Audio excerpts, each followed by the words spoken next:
Welcome to the Y on Earth Community Podcast. I'm your host, Aaron William Perry, and today we're visiting with Finian Makepeace. Hey, Finian. How are you? It's good to see you again. Likewise, I'm doing great. How are you doing? Really good.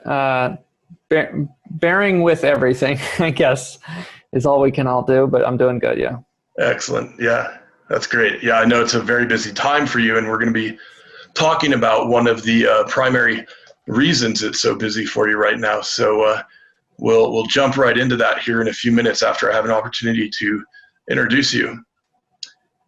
Finian Makepeace is the co-founder, policy director, and lead educator of Kiss the Ground, and a renowned presenter, media creator, and thought leader in the field of regenerative agriculture and soil health.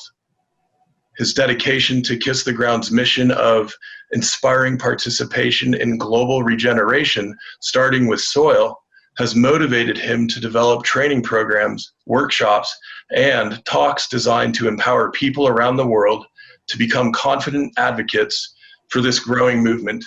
And Finian, of course, many of our friends and colleagues are aware that you and your team recently published the new Kiss the Ground movie, and we'll be talking about that a bit. And it's a very exciting resource. I actually watched it last night with a couple of our colleagues out this way. And let's just dive right in. If you could tell us a bit about why this movie is having such tremendous impact in these times, and what the vision is for the impact of the movie. Yeah, great question. First, I'd love to just start off by sharing, and this connects to the impact of the movie, and that's why I would answer this way, is we recently this summer changed our mission. So in my bio, I got to make sure that's changed, but our mission is awakening people to the possibilities of regeneration. And so I think what I've seen is what's coming out of the movie is the opportunity, not necessarily the hope, as Ron Finley would like to say. Let's not talk about hope. Let's talk about opportunity. And that's what I feel like this film is doing, is sharing that we have an opportunity, that there's actually a way forward, a pragmatic way that humanity can be stewards of the earth versus the destructive force we've been, and that we can see that there's an anchor there, a possibility that we can actually access. So when our mission gets tied to the movie, this awakening from a different perspective that I would say the world has been kind of stuck in, which I often refer to as sustainability think. What the film is doing is providing access to regenerative think, people being able to see the future in a regenerative context or lens that honestly a lot of indigenous cultures have had access to or had already been accustomed to, but many people around the world have kind of been blocked into this way of thinking of sustainability as the option.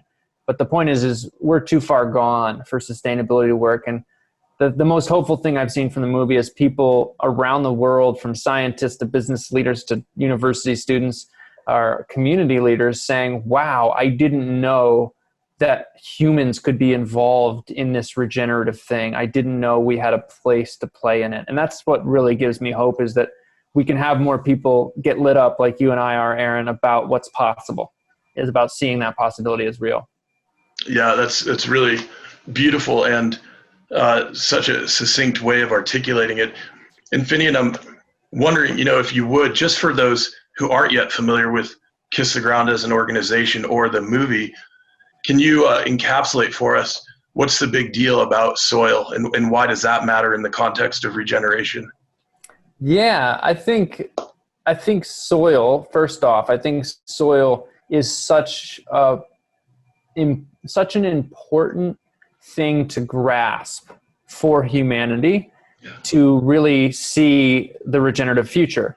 Why I say that is, it goes back to kind of the name of our organization. Kiss the Ground is really imploring that we have this reverence for the substance that really makes life on Earth possible. I mean, it really is where it all comes from. And so when we start to unlock what's possible with soil, how soil is formed, what makes the difference between dirt and soil, this frame of thinking starts to shift, and you start to see how crazy it's been of how humans have disregarded and perpetually disregarded more and more the soil that's beneath our feet. If you look at cultures, ancient cultures, indigenous cultures, having profound reverence and connection to the soil, the mother, the thing that gives them life, the things that protects them, gives them access to food, fertility, and everything. We've been drifting away from that faster and faster as humanity. So reconnecting to that is first and foremost. Second, I'll just pull up a plant here, my little example. Second is really having people grasp where life comes from. A lot of us understand that plants breathe out oxygen so that we can breathe. We learned that in middle school. But not enough of us, or even most scientists or most textbooks, understand the whole fundamental process of how soil, healthy soil, is built. So I'm showing a plant. If you're just listening to this, I'm showing Aaron a plant here in my hand. But what I'm showing is that carbon dioxide that's in the atmosphere gets pulled into the plant's leaves in their stomata. And the sun energy the plant uses in photosynthesis to break apart the carbon, connect it with oxygen and hydrogen to create glucose molecules that it then dilutes in the water that the plant had pulled up from the ground. It creates the sugar water, and it pumps that through its body, and it uses those carbon molecules to build the entire plant, right? That's kind of like taking us back to 7th, 8th, 9th grade. What we didn't know, what scientists weren't aware of, is this big phenomenon called how much of those liquid sugars the plant is literally dripping or leaking or exuding out of their roots into the soil. Why? To feed microbes. Why would they want to feed the microbes in the soil? Because the microbes in the soil use their enzymes and different processes to unlock nutrients in the soil and make those nutrients available for the plant to uptake in their roots. Something that's happening there, Aaron, what's so crucial, why I'm talking about this, is those organisms are made out of carbon because they ate the carbon that the plant fed them. So they're built of carbon. And it just so happens that they evolved to make gluey substances made of carbon, either the outside protection of mycorrhizal fungi called glomalin, this sticky protein carbon. These sticky substances are made of carbon and bond our soil particles together, building aggregated healthy soil. So this process of plants pump it in, microorganisms turn it into these glues and store it as long-term stable carbon is what we really didn't understand or recognize in soil science until, somewhere around 1996 in some of these cases. So this is a huge opportunity for humanity to grasp not just what our ancestors kind of knew intrinsically because of how they farmed and placed specific practices, but now we can say, look, the science has shown us how soil is actually forming. So we can help nature to rebuild soil faster than we ever thought possible. And it doesn't require a bunch of crazy chemical inputs. We can just help nature do what it does better while we're farming. That's regenerative agriculture, Aaron. That's why it's such an exciting phenomenon, is because we're saying we can do agriculture. We can farm and produce even more food and cost the farmers less money for inputs while we're pumping carbon and life-giving substances into the ground that hold more water, make more nutrients available for the plants, make healthier plants, healthier societies, et cetera, et cetera. So it's really this root of making the world abundant again comes with humans helping build soil back. I love the slogan, making the world abundant again. That's excellent. Yeah, I'm struck that in some of my research over the years, I came across a statement from the Vedas, the ancient texts from Asia, written about 3,500 years ago, saying that steward this soil and it will give you life, shelter, food, beauty, etc. Disregard it and it will die and take you with it. And this was a message to humanity. And of course, in our etymological roots, our word human even comes from a root connected to the word humus in the Latin, meaning soil. we find the same thing in the Hebrew in the book of Genesis with Adam being created from Adamah, the soil, the clay. So Yes. this connection, it runs so deep. And what I love about the movie is you guys do a great job of expressing why this is so important, especially in terms of carbon sequestration as it relates to stabilizing climate, not to mention all of these other benefits you just ran through with increased nutrition density of food and so on. But that there's also this sort of intangible, in a way, quality of life that comes from the psycho-spiritual nourishment when we cultivate a direct relationship of stewardship with the soil. Yeah. It comes through loud and clear in these wonderful people that are featured in the movie. One of my favorites being Gabe Brown, the rancher. Yeah. And you guys did such a wonderful job of capturing how that spiritually meaningful, scientifically grounded, economically pragmatic thing that this guy's doing on several thousand acres works, and how he's sharing that with others in the breadbasket region of our country. And I was hoping, could you, for our audience who haven't yet seen the movie, could you tell us a bit about Gabe Brown? How did you guys connect with him, and how did you manage to so eloquently capture his journey toward regeneration?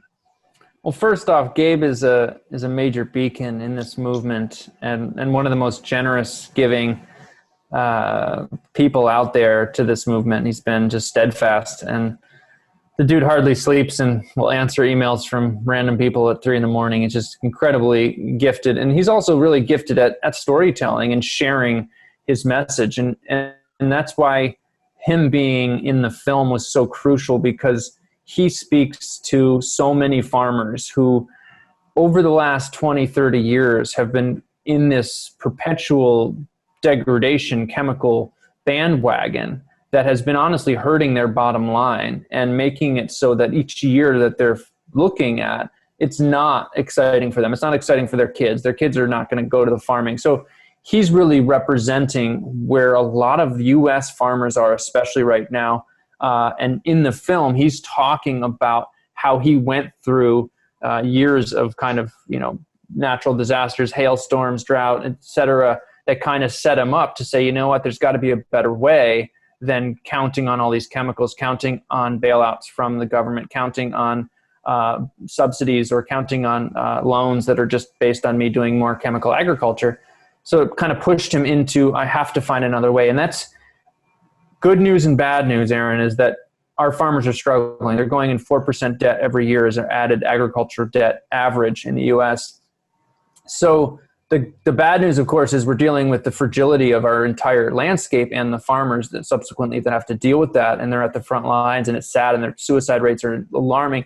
The only silver lining there is that people are ready for a change, and that's where regenerative agriculture isn't telling someone they have to give up everything that they've ever known or been doing, but it's giving them tools to really rebuild their farms, find pride and a reason for getting back into their farming, and find and know that there's a trajectory that they can go where they're reducing their input costs significantly in the first couple years to be able to be more prosperous.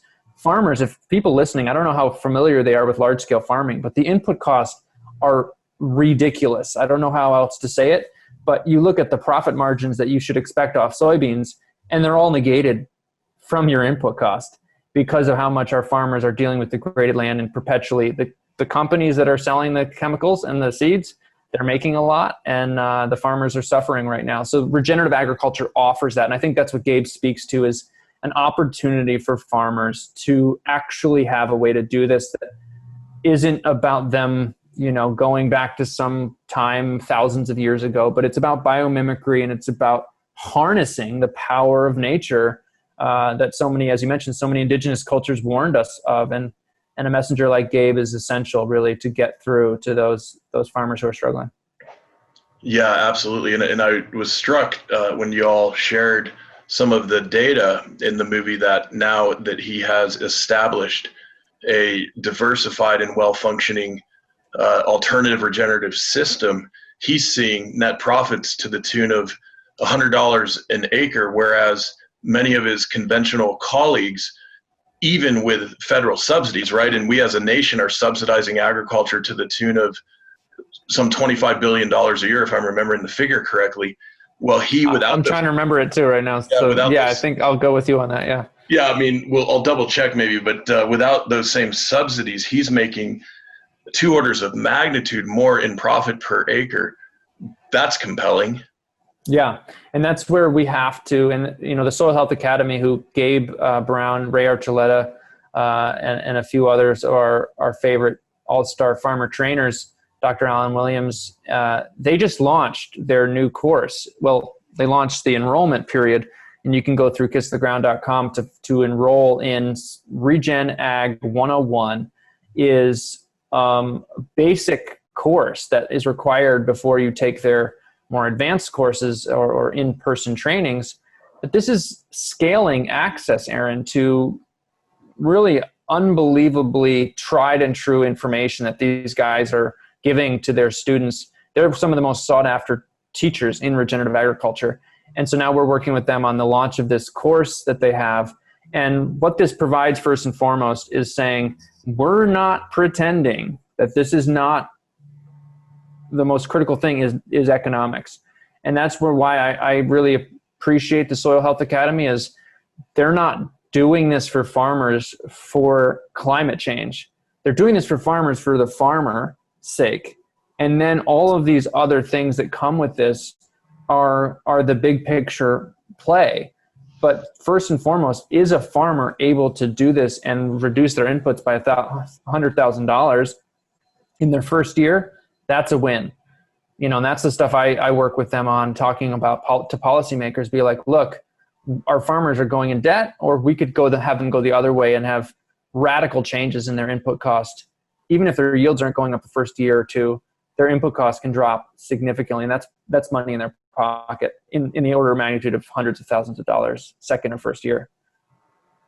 Yeah, it's so compelling. And you mentioned Ray Archuleta, and I was struck by his presence in some of the footage of him speaking to different gatherings of farmers throughout what looked like the Midwest.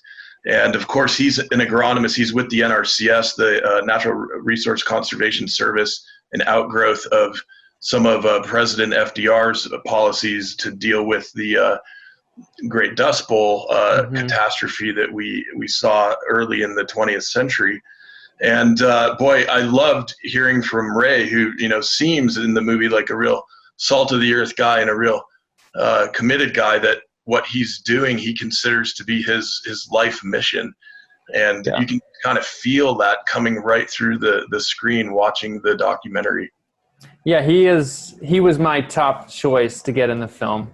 I said, if we're going to make this film, we have to have Ray Archuleta, because he represents such a critical component of this movement. What I mean by that is he's no longer with the NRCS now, but he's with the Soil Health Academy. And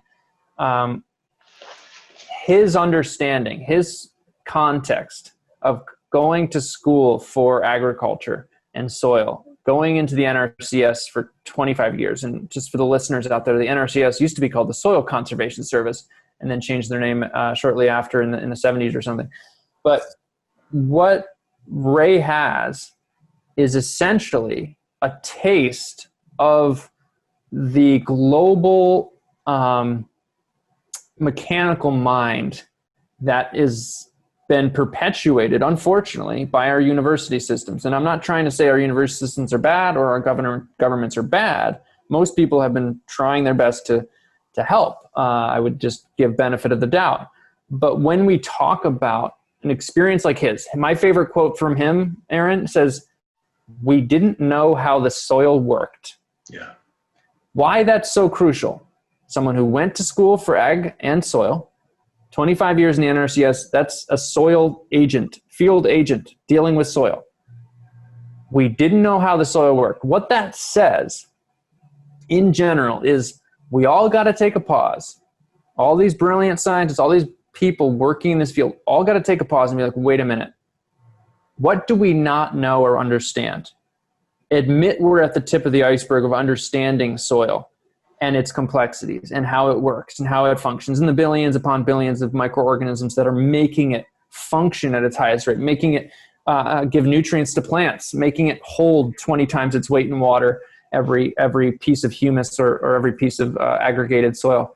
Those phenomenons that nature evolved over millions and billions of years, or 500 million years arguably on land, this is something that needs deep check-in, and this is where we have to take some of our hubris around we know this, science says this, be like, look, science has been awesome, but scientists fail to recognize how siloed their thinking has been. And so you deal with a phenomenon. Why I come back to that, we didn't know how the soil worked. Let's take that as an opportunity. And this is what I mean by that is governor of California, for example, when I shared with him, like, look, Al Gore didn't know how this worked. DiCaprio, these famous environmentalists, didn't have any idea about this amazing potential, how it actually functioned. And now Ray's saying, oh yeah, NRCS didn't even really know how it worked. And yeah, you can go back to textbook, you can go back to history books that are saying like, look, you got to take care of the soil, you got to look for organic matter, you got to do this. Those are fundamentals that have been kind of systematically pushed out over the last 70 to 100 years. And we now have even more science and data around understanding the biology, what's happening there. So we can marry the indigenous place-based knowledge, the pioneering holistic thinking, and the cutting-edge science. And that's regenerative agriculture to me, is basically saying, look, it's not going to be a one thing. We need the cutting-edge science. We need the amazing holistic management planning, because we need to be able to immediately start changing management plans for all the grazing lands, all the working lands around the world. And we need indigenous place-based knowledge. Otherwise, we're going to be missing so many critical components to how those ecosystems naturally evolved or used to exist in their best selves. So there's so much to know. And why I just came back to the Ray thing is like, this is a chance for our whole community of leading thinkers to look and say, hey, there's a new possibility here. It's called regeneration, and it's kind of not something we've been paying attention to. That's an opportunity for everyone. I don't care how many books you've written. It's an opportunity for everyone. I didn't know, Yeah. A lot of people didn't know. It's beautiful. Let me ask you to repeat these three things you said so eloquently. So I've got indigenous place-based knowledge, cutting-edge science, and then the one in the middle I didn't quite jot down. Holistic planning or holistic management. What that means is when you're taking where we are now, ideally we could have 1 million buffalo in the middle of the country tomorrow, but we don't. So we have cows and we have land, and they're interrupted by highways and suburban sprawl. What are we going to do? Well, what's our context?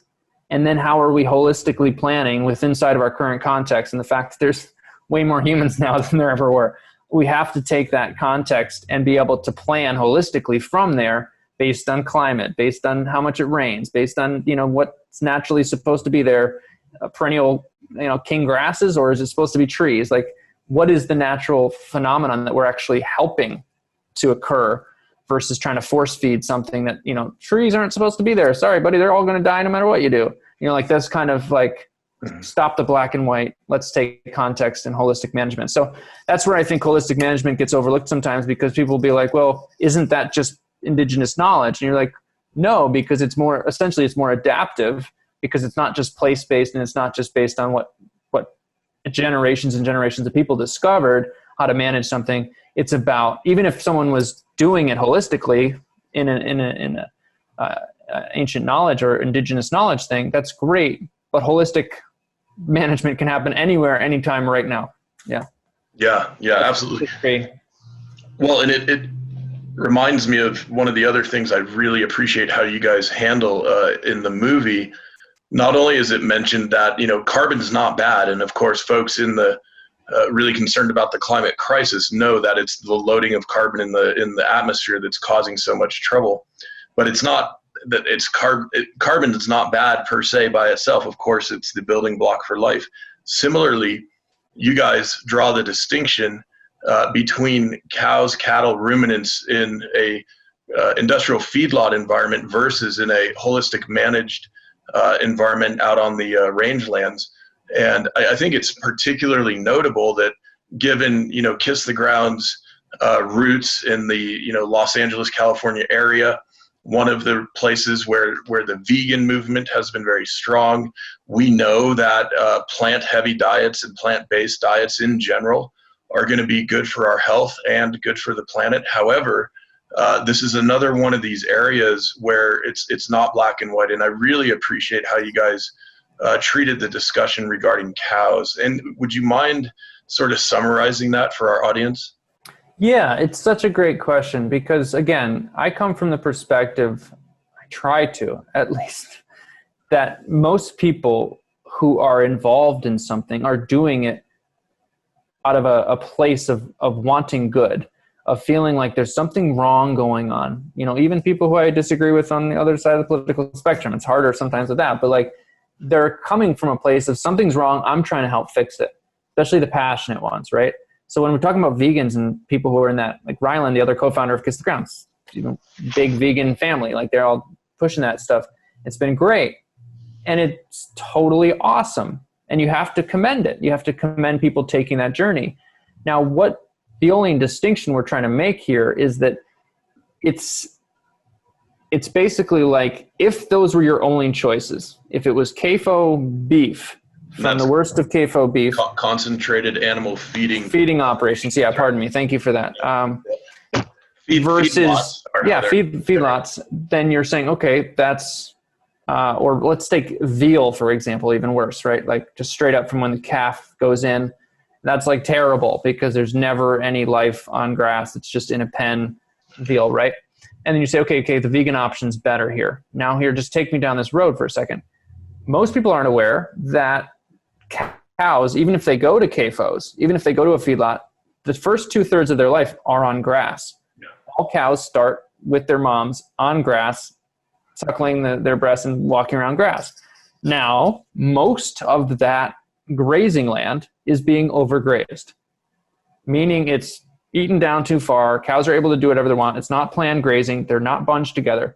So across the world, we've been losing vast areas of land due to cows and other ruminants overgrazing and creating deserts. That's been happening for 10,000 years. The Middle East used to be fertile. It wasn't just the cutting of trees. It wasn't just plowing. It was also overgrazing. Northern Africa, the Middle East, these places just completely devastated by overgrazing tendencies. And you get erosion, et cetera, and then it spirals out of control.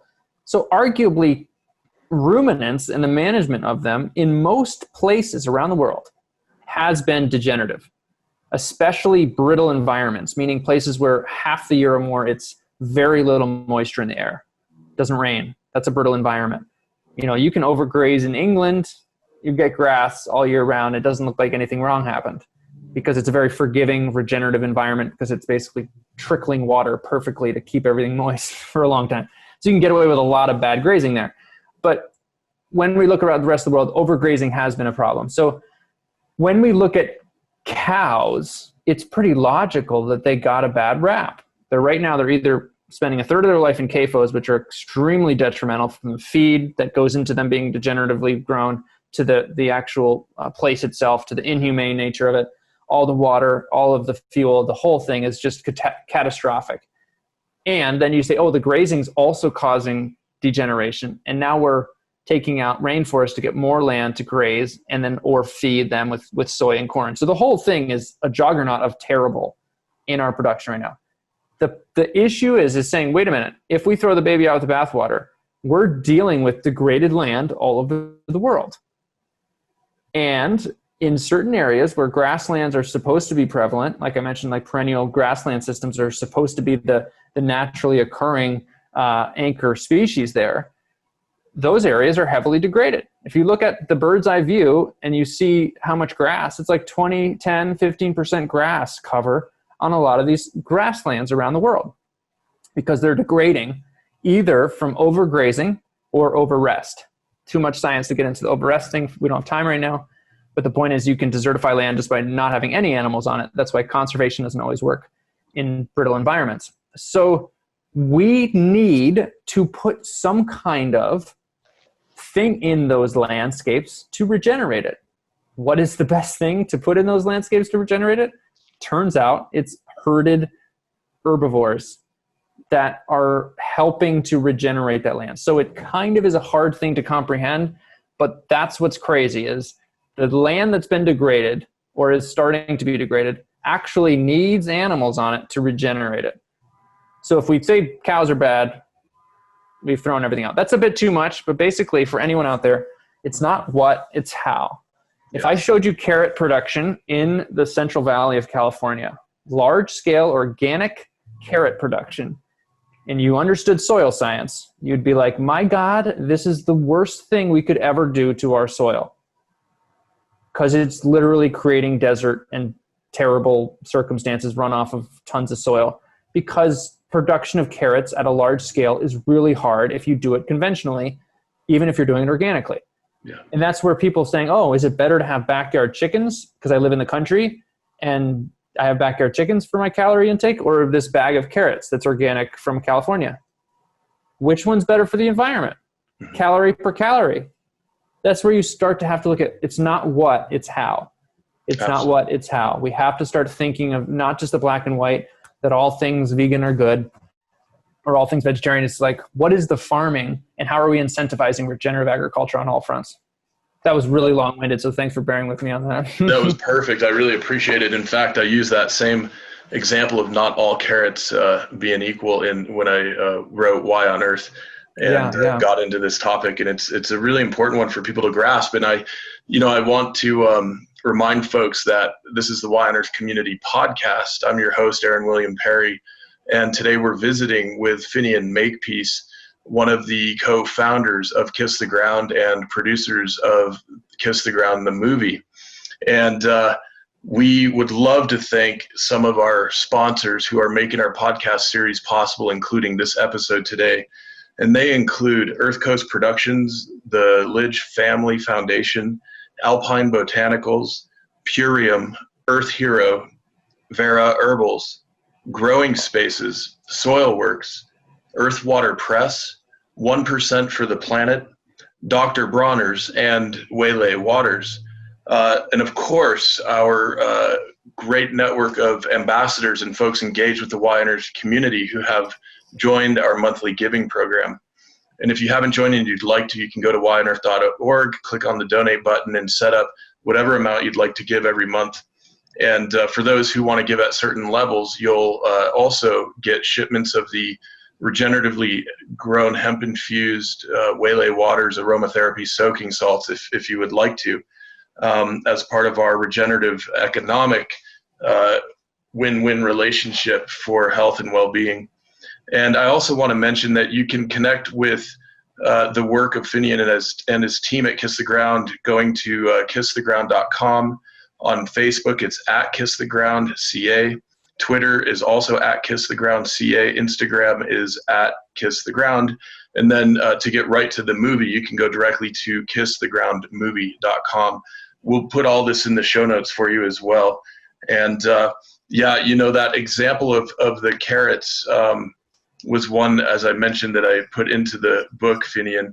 And I think it's also really important to share with folks, kind of what does this all mean for us in our day-to-day lives? And one of the things we can do if we do purchase something like beef, to look for those regeneratively raised and grown beef products, 100% grass-fed.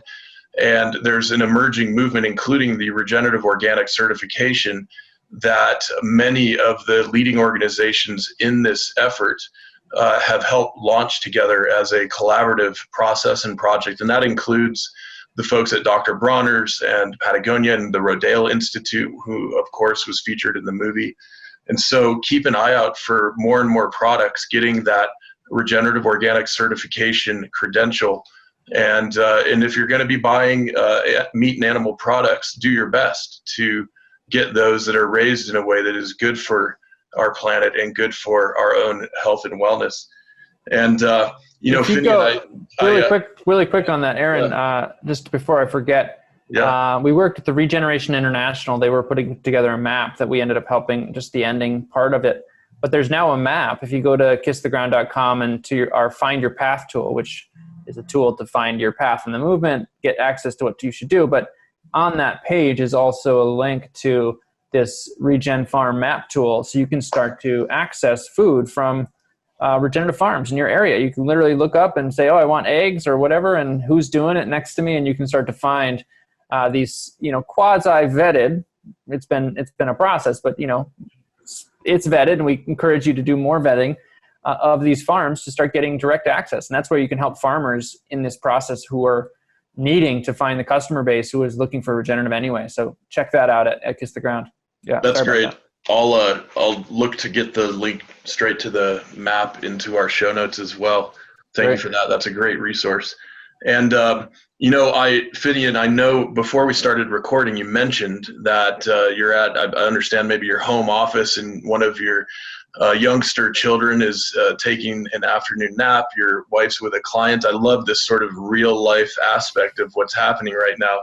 And so we know that it's your daughter, right? Is that who's sleeping? Yeah, she usually sleeps till 4, but we'll see if that happens. Yeah. At any moment here, we might get the pleasant interruption of a young child waking from a nap.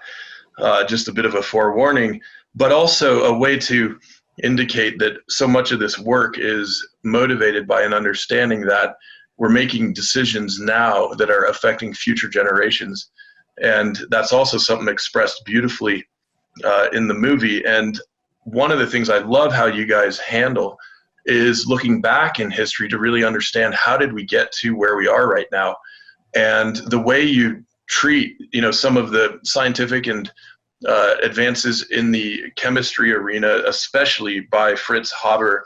And he was responsible for developing some really nasty substances that were used by the Nazis in the gas chambers, for example, and how that pre-World War II and post-World War II legacy, including the Cold War policy here in the United States around chemical industrial agriculture in the 50s, 60s, and onward, that really is the backdrop and the context for how we got to where we were today. And, I've been digging into this for a while as well, and it struck me that, on some level, I kind of get, after speaking with folks like my grandfather who fought in World War II, that, those were really scary decades, the 50s and 60s. The world had become nuclear, and we were in this great battle between the Soviets and the West, and it was a scary time. And so I can have some understanding why some of our policies around food as a foreign policy tool were developed. Nevertheless, we're clearly at a point now where the logic that may have led to those decisions no longer has validity. And yes. I want to just acknowledge what a great job you guys did with the history. And I was curious if there was anything there you thought we ought to pull out for the audience here in our conversation. Well, Aaron, actually, I would prefer to mention more of what was left out.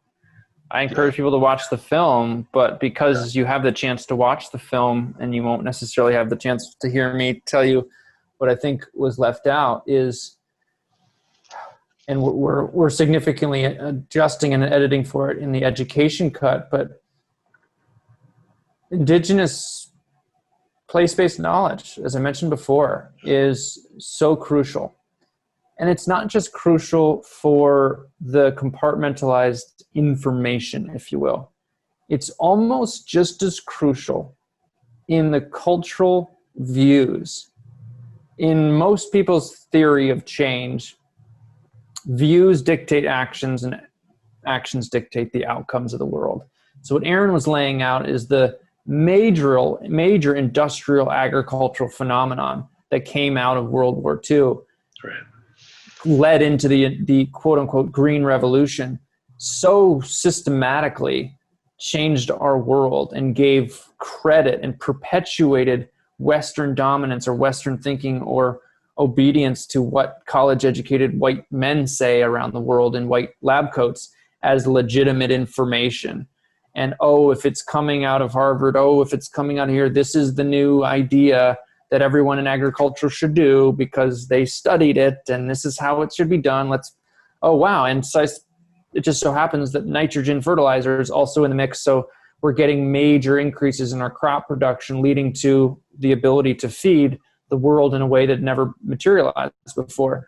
So those views got pretty cemented very quickly. If you think about the time that's not very much time went by, and very quickly we went from smallholder farmers all over the world managing, using organic material, trying to use manure, trying to have their cow benefit their other things, and like they're trying to work with inside of what would more be like biodynamic system. Be like, it's all one system. I'm trying to manage this the best I can, so it's somewhat regenerative. To depending on chemicals and depending on getting bigger and depending on all of these economies of scale, exports, all these things, all of a sudden that's propping up a view of the mechanical view that we're living in the world today. And if we go down that, I don't have enough time to get into all the particulars of it, but the actions that are now leading from that and the outcomes is what Aaron mentioned, is like, that doesn't really fit anymore based on how degraded our world is. Yeah. We can't keep going that way. It's kind of like our education system. It's like that was made up in the 20s so that, or even earlier, so that kids would go into the factory and work. Like, that's not our world. And what are we doing? Why are we educating our kids so that they go into work in the factory? It's not what they do anymore. Why are we educating them to do that? It's kind of the same thing. Like, we went into this big boom called nitrogen fertilizer and big machines, and now we're saying that's caused destruction. At the rate of 30 million acres a year, farmable land is being too degraded to use anymore, even when it's propped up with chemical fertilizers or pesticides. So that's the rate. That's nearly the size of England, which is 32 million acres. So that's how much land we're losing every year based on this industrial model. But one thing to remember too, most of the world that's degraded has been degrading steadily and quickly with organic agriculture. The Middle East wasn't doing heavy nitrogen fertilizer and big machines. It was a brittle environment. It was a place where very little rainfall for certain periods of time. That means that you can degrade that system and have it turn into a desert much quicker than if you disrupt the land in northeastern New York. It'll turn back into a forest if you just don't mow your yard.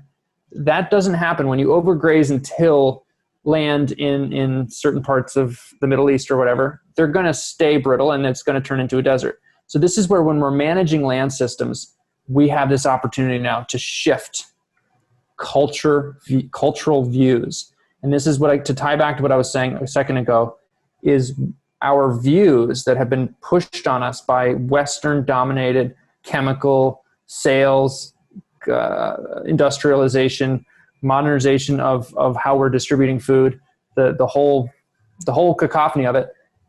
Culturally, where can we look back and say, what are we valuing?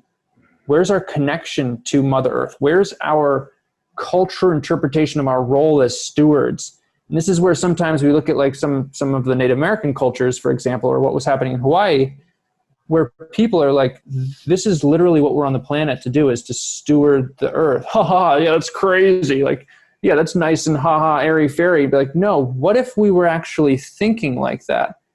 And that's where it's more than just practically, scientifically. What if we change our cultural story of what we're supposed to do, from consumers and big houses to like, are we helping the world? Like, some of these cultures, that's embedded in who they're supposed to be as a person. And that's where, to me, we have to legitimize that and bring that story up, because the story we're living in right now, we're all going to perish real quick. But some of these more ancient indigenous culture stories actually have validity in creating regenerative systems. If you look at Hawaii, for example, it's like everyone's objective as a person, like, you're going to help steward this land so its hydration is better, so we get more fertile lands. Like, that's part of your objective as a man or woman in life, or not, neither, like, that's a different story. So that's where I think it's so important that we don't discount it all. It's not just information. It has to be about how people are thinking of themselves as part of their identity.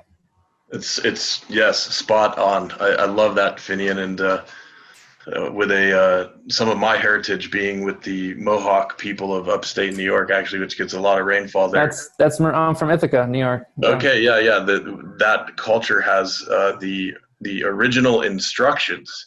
Exactly. That teach us how to live as stewards in reverence and working with these regenerative forces with nature. And that's so embedded in many of the indigenous cultural lifeways around the world. And one of the things we can do is engage more with those, celebrate those more, and support 100%, yeah. those cultures and communities even more.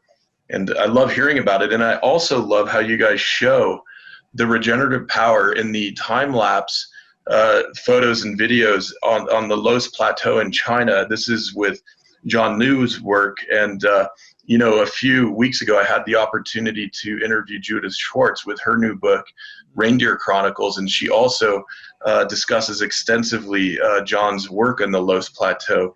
Yeah. And it is such a potent example of what's possible in these brittle and desert regions. And I'm overjoyed knowing, Finian, that in our own lifetimes, we may be witness to this incredible greening up of and restoring of the fecundity and fertility of this planet. Mm-hmm. And John's work is just a tremendous example of what's possible. Yeah, check out ecosystem restoration camps. People can get involved in individual camps. I was just on the phone with Judith last week. She's connecting me with the Decade of Ecosystem Restoration folks, and we're now working with them on monitoring stuff. It's a long story. I just wanted to emphasize the work in the Loess Plateau for me was just so important to include in the film, because we have to have people see the vast potential, the vast opportunity when we look at degraded land there. And when I talked about the pathway for building the soil and the plant is just taking carbon that's sitting in the atmosphere doing nothing but causing destruction. That's the pathway. When we look and we put the glasses on, just imagine you put the glasses on and all of a sudden you see the Loess Plateau, flip them up and it's desert. I want people to start looking and saying, wait a minute, I see this desert, but then I see regeneration as a possibility. And that to me is the change of human consciousness collectively. Yes, it's based in so many indigenous cultures, but collectively, can we wake this sleeping giant called the force field of what humans are in right now and wake them to the possibilities? And that's what Kiss the Ground's mission is, awakening people to the possibilities of regeneration. And one of the ways that I do that, and I'm most passionate about, is giving access to anyone, whether you're in a position of decision-making or a university student or in a business or a farmer or anybody. I say this movement is like the .com era in the early 90s. Like, it's about to go big. If you want to get involved, do it. I was a touring musician. Like, I don't know what your thing was. Like, I wasn't involved with this at all. I heard that there was, I saw in a 4-hour lecture that there was a possibility that the future wasn't going to be as dire as I thought it was going to be if we did something. So I dedicated my life to it, and I want to invite people to that. And what I've personally done and Kiss the Ground has done is we've created soil advocate training as one of our first prominent tools for people to say, okay, put me in, coach. I'm going to learn. I'm not going to spend 7 years making slideshows or learning all this. Give me the information. Get me in the game. I want to start being an advocate on any level that I can. And that's where we took our stewardship program is really designed, and our soil advocate training is designed to do that. And it's available now for anyone all over the world, starting any point. You can go to kisstheground.com to check that out. But that's really one of my areas that I'm so passionate about is, can we get thousands, if not millions of people who, you don't have to have known this, you don't have to know the science, just start where you are, start your learning curve today, and 2 years from now, you'll be, or even next week, you'll be helping this movement in ways that you never thought possible. Because, I don't know when you're exact on road with this, but for me, it was 8 years ago. And just based on the knowing that I could be of some assistance, that was it. Me and Rylan being like, we can help this. We can probably help. That's all we need, is just a little spark to say, I can probably help. And you can. And that's where we're right now. We're on the precipice of a global movement, and we need your help. So jump in, and we're here to help you. Yeah. That's what we're here to do. Yeah, absolutely beautiful, Finian. And, before we wrap up in our conversation today, and I appreciate you taking the time to visit with me and with our Y on Earth community audience. There were two things in the movie that I just got such a chuckle out of. And one is, of course, you guys worked with Woody Harrelson to have as a narrator through the experience, which was just wonderful. And I love toward the end when he turns and addresses us each in the audience directly to the camera, and gives us that invitation, that exhortation, if you will, to action. And of course, I was also just chuckling at some of those outtake little clips that you show when the credits are rolling out there at Venice Beach. It was kind of funny and kind of amazing. So and sad at the same time. Well, a little sad, but yeah, a little levity. I encourage when folks, when you do go and watch the movie, make sure you sit and enjoy the credits, because there are some bonus experiences there for you. And Finian, it's great visiting with you today. I really appreciate all the work you're doing and making all this available for us. And before we sign off, is there anything else you'd like to share with us in general, and or any message for the Y on Earth community in particular? Well, first, I'd love to thank the community. I've seen a lot of what Aaron's doing and what this community's up to. I want to thank everyone for participating in how you are. And it's incredible to me that the future is unwritten in such a big way. And I've never felt more hopeful. And one of the crazy outcomes of COVID is that people's availability to thinking and taking on new ideas, new views, new actions is heightened. So I want to encourage everyone to make a decision, make a commitment that you're going to play bigger.